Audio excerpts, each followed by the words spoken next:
तो आज हम इकोनॉमिक्स के जो पैराग्राफ राइटिंग वाले क्वेश्चन जो आने की बहुत संभावना है वो पढ़ेंगे, ठीक है। तो फर्स्ट है समय પરિપક્ષનો ખ્યાલ। સંચાલકીય અર્થશાસ્ત્રીએ સમયગાળાના સંદર્ભમાં વિવિધ નિર્ણયો લેવા પડે છે। संचालकीय अर्थशास्त्र समयगाला यानी कि समय दरमियान 6 महीने, 1 महीने में, 2 महीने में, उसके संदर्भ में अलग अलग निर्णय लेने पड़ते हैं। કેટલાક નિર્ણયો દીર્ઘકાલીન પરિપક્ષના સંદર્ભમાં લેવાય છે। દીર્ઘકાલીન यानी कि पुराना, प्राचीन के संदर्भ में लेते हैं कि જ્યારે તમામ સાધનોના રોકાણનો દર અસ્થિર હોય છે। साधनों रोकाणનો दर, साधन यानी कि यंत्र, मनुष्य, उसको रोकाण करते हैं ना, उसको मतलब इन्वेस्ट करते हैं, ठीक है, धंधे में, वो अस्थिर है। जैसे कोई कर्मचारी आया तो शायद वो 1 महीने या 2 महीने या 3 महीने जॉब करेगा, उसका कोई पक्का नहीं है कि वो करेगा, अस्थिर है, ठीक है। नवा स्थळे नवी पेढ़ी स्थापवा अंगेनो निर्णय तमाम साधनों रोकाणने असर पहुँचाड़े छे। अगर नए स्थल पे, नई जगह पे, नई पेढ़ी यानी नया धंधा हम चालू करें तो वहाँ पे हमें सारे साधन चाहिए, यंत्र चाहिए, इंसान चाहिए, पैसे चाहिए, उसका इन्वेस्टमेंट करना पड़ेगा। टूंका गाळाना परिपक्षना संदर्भ में જ્યારે कोई संचालकीय निर्णय लेवानो होय त्यारे अमुक साधनों रोकाणनु प्रमाण बदले। वो टाइम क्या होता है, अमुक साधनों का रोकाण बदलाता है। टूंका गाड़ा के लिए तो हम टूंका गाड़ा के यंत्र ऐसे लाएंगे और इंसान भी ऐसे लाएंगे जो उसको बोल के लाएंगे कि भाई 1-2 महीने हम तुम्हें जॉब देंगे। दाखला तरीके अस्तित्व में रहेली पेढ़ी यानी जो चालू है अस्तित्व में, पेढ़ीना उत्पादन दर में करवानो निर्णय। उत्पादन दर में जैसे कि 6 महीने सीजन, कंपनी स्वेटर की कंपनी है तो अब उत्पादन दर में वधारा हो रहा है। 1000 की जगह हम 2000 का उत्पादन करेंगे, तो वैसे ही हम स्ट्रॉम लाएंगे यानी कि कामदार रखेंगे, काचा माल भी ज़्यादा लाएंगे। तो अस्थिर साधनों ना रोकाणना प्रमाण में वधारो जाणशे ना, तो अस्थिर हुआ ना, क्योंकि वो 6 महीने के लिए ही हम लोग रोकाण कर रहे, ठीक है। જ્યારે मूडी उत्पादक साधनों जेवा स्थिर साधनों रोकाणनु प्रमाण यथावत रहेशे। यथावत यानी स्थिर। मूडी उत्पादक जैसे कि जगह तो तुम्हें चाहिए ही ना उत्पादन करने के लिए, वो मूडी उत्पादक हुई।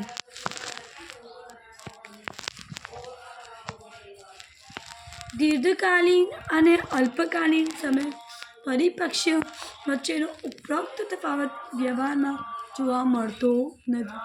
दीर्घकालीन यानी प्राचीन, अल्पकालीन यानी थोड़ा सा पुराना, अल्प यानी थोड़ा, कालीन यानी पुराना, परिपक्ष यानी कि पक्ष उसका माँ, वच्चेनो तफावत, वच्चेनो उपरोक्त तफावत, उनका तफावत ये 2 महीने का, 4 महीने का व्यवहार में जोवा मळतो नहीं, कोई भी दिखता नहीं, ठीक है।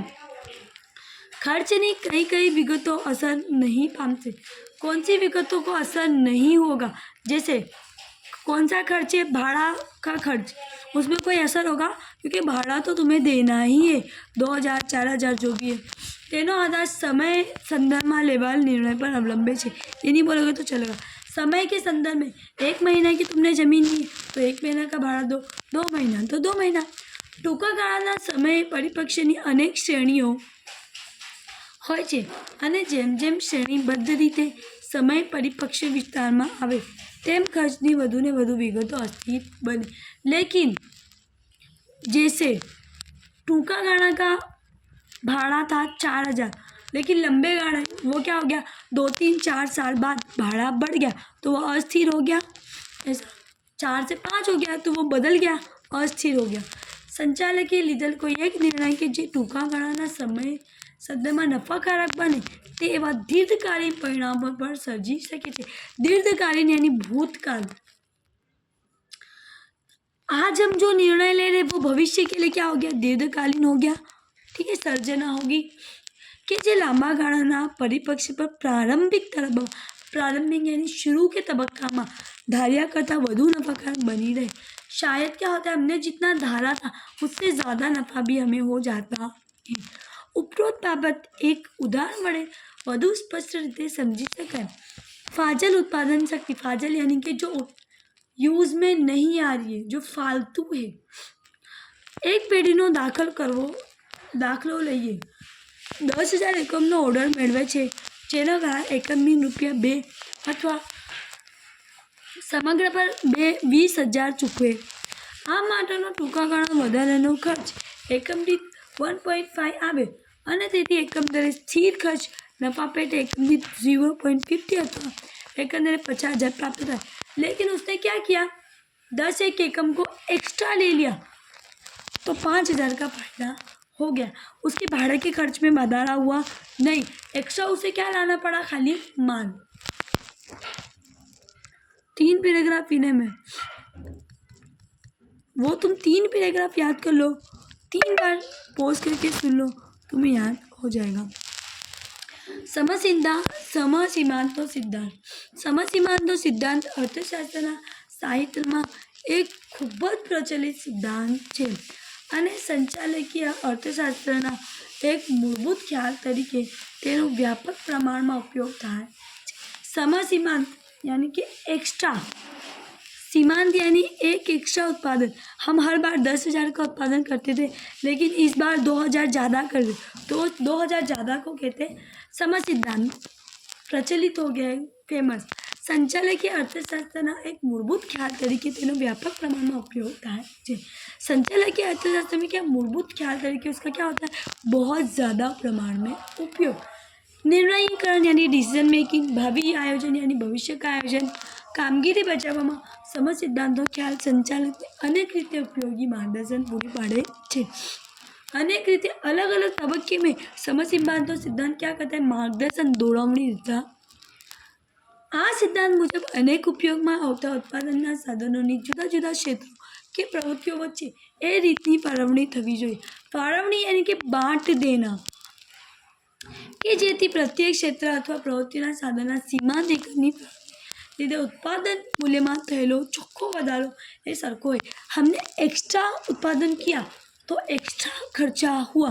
एक्स्ट्रा 2,000 का उत्पादन किया, एक्स्ट्रा 1,000 रुपये लगे, तो एक्स्ट्रा 1,000 रुपये तुम क्या करो, उत्पादन के एकम में बांट दो। ठीक है, 0.5 हिस्से में आएगा, है ना। आ रीति थती साधन की फाळवणी ने लीधे पेढ़ी ने इष्टतम परिस्थिति अस्तित्व में आवे। इष्टतम यानी अच्छे से अच्छी परिस्थिति। एक उदाहरण द्वारा समसिद्धांतનો सिद्धांत समझવાનો प्रयास करिए। धारो कि एक पेढ़ी अ ब क एम 3 प्रकार की उत्पादन प्रवृत्ति हाथ धरे અને पेढ़ीना 500 कामदारों काम करे। 3 प्रवृत्ति अ ब क और पेढ़ी में कामदार कितने हैं, 500।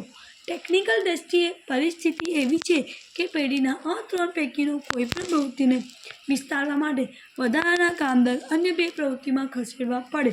अगर तुमने कोई एक प्रवृत्ति बढ़ा दी तो तुम्हें वधारा का कामदार वो प्रवृत्ति में खसेड़वा यानी लाना पड़ेगा।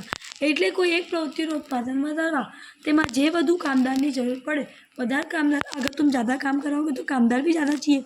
ते अन्य प्रवृत्ति में खड़ानीने जे मेळवी शकाय। तुम्हारे पास और कामदार नहीं है तो तुम क्या करोगे, अ में से कामदार लाके ब में डाल दोगे।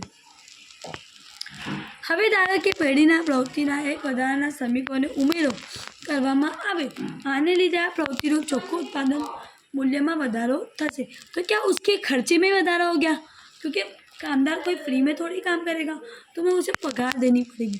जेने शास्त्रीय भाषा में श्रमનું सीमांत उत्पादन मूल्य कहेवामां आवे छे। उसको क्या कहते हैं, सीमांत मूल्य। ठीक है, सीमांत यानी एक्स्ट्रा मूल्य। ए ज रीते उत्पादन अन्य प्रवृत्तिओं में पण जो एक श्रमिको उमेरो करवामां आवे, अगर एक कामदार उमेरे तो तेमां पण श्रमना सीमांत उत्पादन मूल्य में वधारो थवा पामशे। तो श्रमना सीमांत उत्पादन मूल्य में क्या होगा, मूल्य में वधारो, क्योंकि खर्चे ज़्यादा हो गए तो मूल्य भी बढ़ेंगे, क्योंकि हमें एक्स्ट्रा कामदार रखिए तो उनको पगार भी देनी पड़ेगी। ए तो स्वाभाविक है, नॉर्मल है। पेढ़ीना संचालक प्रवृत्ति में વધુ સમૂહોની ફાળવણી કરશે જે પ્રવૃત્તિના सीमा उत्पादनનું मूल्य ऊंचું હશે। ठीक है, ऊंचू रहશે यानी कि बढ़ जाएगा सीमांत उत्पादन मूल्य एक्स्ट्रा कामदार रखने की वजह से। इतना ही तुम याद करना। टूंकમાં સમસીમાનો સિદ્ધાંત એમ જણાવે જુદી જુદી ઉત્પાદક પ્રવૃત્તિઓ વચ્ચે સાધનોની ફાળવણી यानी बांट देना એવી રીતે કરવી જોઈએ, ऐसे करनी चाहिए જેથી પ્રત્યેક સાધનના સીમાંત એકમ દ્વારા દરેક उत्पादक प्रवृत्तियों मूल्य वृद्धि एक सरखा प्रमाणમાં રહે। तो ऐसे करो कि किसी के पास ज़्यादा किसी के पास कम ना जाए, बल्कि सरखे प्रमाण में जाए। જ્યારે બધી જ પ્રવૃત્તિઓ ઉત્પાદન મૂલ્ય એક સરખું થઈ રહે ત્યારે પેઢી इष्टतम परिस्थिति प्राप्त करे છે। अगर सबको एक सरखा मूल्य मिला तो पेढ़ी क्या होगा, इष्टतम परिस्थिति होगी। ठीक है।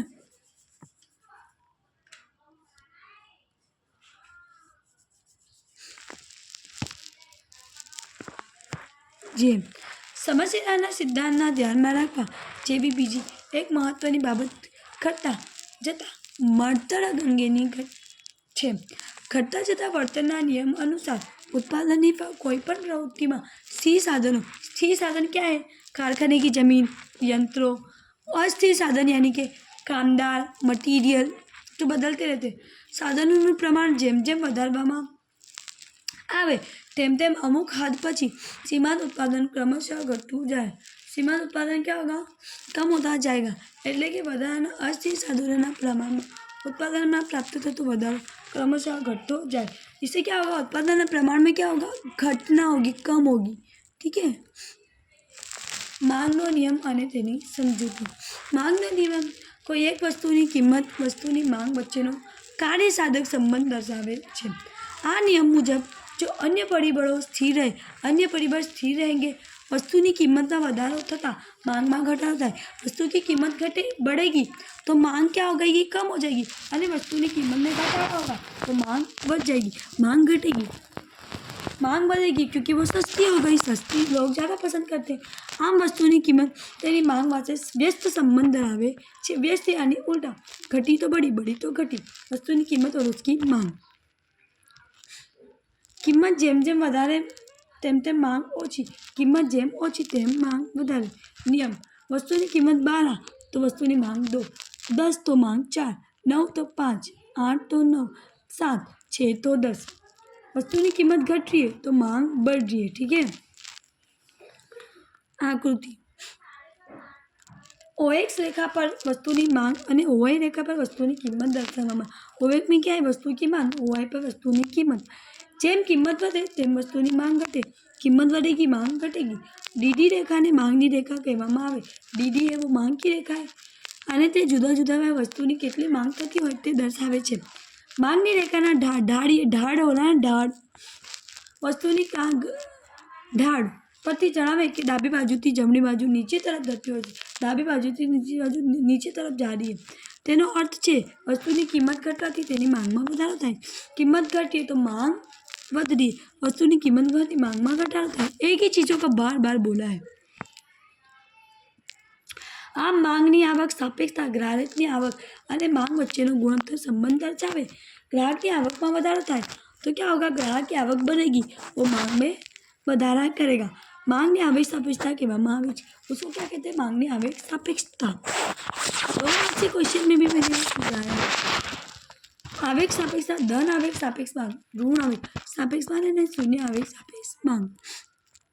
ધન આવેગ, आवक વધવાની સાથે જ્યારે વસ્તુની માંગમાં પણ વધારો થાય ત્યારે ધન આવેગ સાપેક્ષ માંગ। आवक વધી, वस्तु की मांग भी वधी, धन हुआ। सारा प्रकारनी वस्तुओं मांग सामान्य रीते धन आवेग सापेक्ष मांग होय छे। सारा प्रकारनी वस्तु होगी, अच्छी होगी तो लोग उसको खरीद लेंगे। आकृति बहुत इजी है, सीधी है। ऋण आवेग, एकम आवेग सापेक्षता, ग्राहकनी आवकमां थयेला फेरफार परिणामे तेनी मांगमां थयेला फेरफार જ્યારે एक सरखा प्रमाणमां वधे। जैसे ग्राहक की आवक 2 रुपये बढ़ी तो उसने दो एकम मांग में वधारा कर लिया, सेम प्रमाण में वधारा किया। देखो 10% वधारो तो 10% वधारो तो उसको कहते हैं एकम आवक सापेक्ष मांग। જ્યારે એકમ કરતાં વધારે આવક સાપેક્ષ માंग, ગ્રાહકની આવકમાં થયેલો વધારો કરતાં જ્યારે માંગમાં થયેલો વધારો નું ફેરફાર વધુ હોય, ગ્રાહકની આવકમાં जितना ફેરફાર हुआ था उससे ज़्यादा तो ग्राहक की आवक में हो गया, તો ત્યારે આવેગ સાપેક્ષતા એકમ કરતાં વધારે એમ કહેવાશે. ઠીક है. એકમ કરતાં ઓછી સાપેક્ષતા, ग्राहक में आवक में થયેલા ફેરફારનું પ્રમાણ ઓછું, उसकी आवक में तो कम વધારો हुआ लेकिन उससे मांग में तो ત્યારે આવેગ સાપેક્ષતા એકમ કરતાં ઓછી છે. શું क्या कहेंगे? कम है. એમ કહેવાશે. દાખલા તરીકે ગ્રાહકની આવકમાં 10% बढ़ी, 10,000 बढ़ी, लेकिन 7% જ વધારો થયો. માંગ में 7% ही વધારો हुआ, માંગ ઓછી વધી, है ना, આવક કરતાં, તો આવેગ સાપેક્ષતા એકમ કરતાં ઓછી ગણાશે. ઋણ આવેગ સાપેક્ષમાં आवक વધવાની સાથે જ્યારે વસ્તુની માંગમાં ઘટાડો થાય, मांग में क्या हो गया? कम हो गया, तो ऋण आवेग सापेक्ष मांग तरीके रखवामें आवे. उसको क्या कहते हैं? ऋण आवेग सापेक्ष मांग. हल्का प्रकारनी वस्तुनी मांग ऋण आवेग होए छे, है ना. हल्का प्रकार की होती है, पैसे हमारे पास कम हो ज़्यादा हम खरीद ही लेते हैं क्योंकि वो हल्का प्रकार की रहती है. आकृति में मांगनो ढाल ऋण है, देखो ऊपर से नीचे जा रहा है. आवक बढ़ता मांग घटे छे, आवक बढ़ती है तो भी मांग घट रही है. ग्राहक की आवक में थतो वधारो, लाल जुआर बाजरी, अगर ग्राहक की आवक में वधारा हो गया तो हल्का प्रकार की वस्तु थोड़ी खरीदा, क्वालिटी वाली खरीदा, तो हल्का प्रकार की वस्तु की मांग में क्या हो गया? घटाड़ा. शून्य आवक सापेक्ष मांग, ग्राहकની આવકમાં વધારો કે ઘટાડો થવા છતાં પણ માંગમાં કોઈ ફેરફાર નહીં થાય, ઘટ रही है बढ़ रही है लेकिन मांग में कुछ नहीं हुआ फेरफार, ત્યારે તે માન્ય શૂન્ય સાપેક્ષ માंग. शून्य, कुछ भी बढ़ा घटा नहीं. અહીં માંગ રેખા ઊભી ધરીને સમાંતરે, क्या है? समांतर છે, જેમ દર્શાવે કે આવકમાં ફેરફાર થવા છતાં માંગમાં કોઈ બી વધારો કે ઘટાડો થયો નહીં. મીઠાની માંગ આ પ્રકારની ઓળખાવી શકાય. બાજુની આકૃતિમાં શૂન્ય આવક સાપેક્ષ માંગ રેખા દર્શાવેલ છે. એક કરતાં વધુ આવેગ સાપેક્ષતા, સમપ્રમાણ यानी समप्रमाण में एकम करता ओછી, અને शून्य आवक सापेक्षता नकारात्मक या ऋण आवेग सापेक्षता.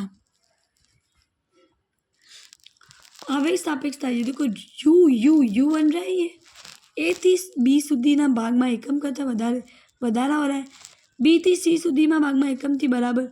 देखो क्या हुआ? बी थी सू एकम थी बराबर, ये बीच में आ गया ना. सी थी डी सुधीना भागમાં એકમ કરતાં ઓછી, इसमें क्या है? एकम करતાં ઓછી. ऊपर वाला ये डी थी ए सुधीना भागમાં शून्य અને ई थी सुधीना भागમાં ऋण, ये ऋण क्योंकि उल्टा जा रहा है. ऊपर जितना मैंने समझाया उतना भी तुम लिखोगे तो चलेगा, ये खाली मैं समझा रही हूँ.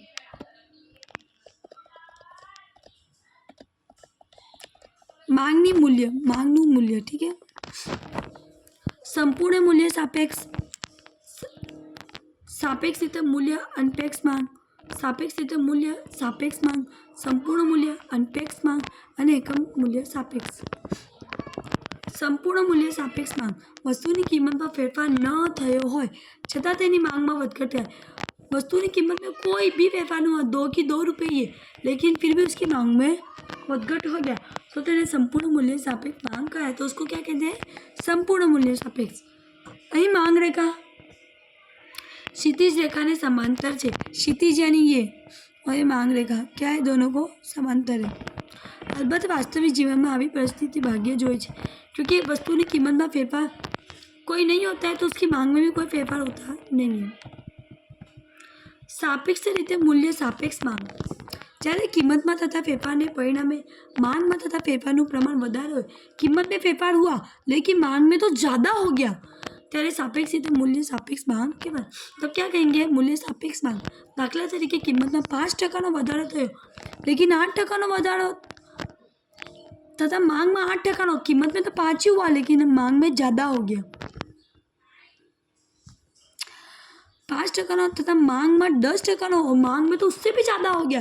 तो आ रीते मांग सापेक्ष रीते मूल्य सापेक्ष, तो एकम करता વધુ सापेक्ष करवाते. ठीक है.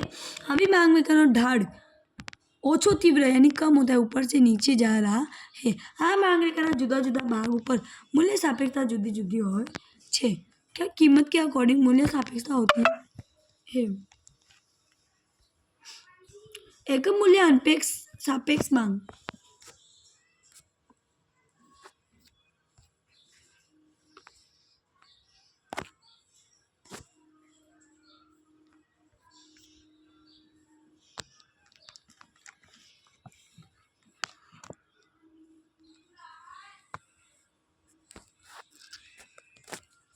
એકમ મૂલ્ય સાપેક્ષ માંગ એટલે वस्तु की कीमत में जितने प्रमाण में फेरफार था जितने प्रमाण में उसका फेरफार होगा तेतला ही प्रमाण में मांग में पर फेरफार होगा उतनी मांग बढ़ेगी घटेगी। दाखला तरीके कीमत में 5% वधारा सेम हुआ 5% घटाड़ो तो कीमत में 5% घटाड़ो 5 ही आ रहा है तथा मांग में 5% वधारो और वधार भी उतना ही हुआ तेने एकम मूल्य सापेक्ष मांग कहवाय। बहुत ईजी है ठीक है। ये तो सापेक्ष रीते मूल्य अनपेक्ष मांग જ્યારે વસ્તુની કિંમત માં થતા ફેરફારને લીધે માંગમાં થતા ફેરફારનું પ્રમાણ ઓછું હોય कम हुआ वस्तुની કિંમતે ફેરફાર हुआ उससे कम हुआ ત્યારે તે સાપેક્ષ રીતે મૂલ્ય અનપેક્ષ માંગ કહેવાય। દાખલા તરીકે કિંમતમાં 10%નો ઘટાડો 10% घटी मांग में 6%નો વધારો लेकिन मांग में 6% का વધારો हुआ कम हुआ तथा कीमत में 10%નો વધારો 10% વધારો मांग में 4%નો घटाड़ो ये दोनों कम ये मांग में तो कम फेरफार हो रहा है ना तो तेवा मांग सापेक्ष रीते मूल्य अनपेक्ष अथवा एकम करता ओછી मूल्य अनपेक्ष मांग कहेवाय। ठीक है।